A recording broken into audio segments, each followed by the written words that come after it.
সাপুরিয়া ভাই তাড়াতাড়ি চলেন। শুনেন, আপনি কি নিয়ে যেতেছে আমার বাড়িতে? এর আগেও মেলা কত সাপুরিয়া নিয়ে গেছি, কেউ ওই সাপ ধরে পারে নাই। ওই সাপ খালি আমার মুরগির ডিম একবারে খায় সাদা বাজে ঢালা যায়, আমরা একটু খাবার পারি না। কিন্তু আপনি তো নিয়ে যেতেছি মশাই, বুঝছেন? আপনি তো দিয়া সাইজ ভাই দিয়া তো মনে হইতেছে না যে আপনি সাপ ধরে পারবেন। হেই মিয়া, এরকম কথা বলেন? আমি কি জন্মের পর সাপুরে আছি নাকি? আমার 14 গোষ্ঠীর সাপুরিয়া। আমি জন্মগত বাপ দাদা দাদা দাদি মানে 14 গোষ্ঠীর সাপুরিয়া ছিল। এই জন্মসূত্রে আমি সাপুরিয়া আছি। আমি চিঙ্কু সাপুরিয়া। এমনকি সাপ তো ধরা দূরে থাক, সাপ ধরে নিজের আত্মীয় সাপের দাঁত আমি ছিনেই নেই।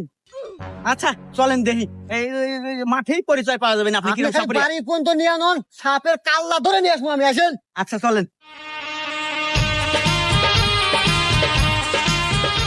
এই আমি গন্ধ পাইতেছি, সাপ তোর বাড়ির এই কানিতে বাসা বাঁধছে।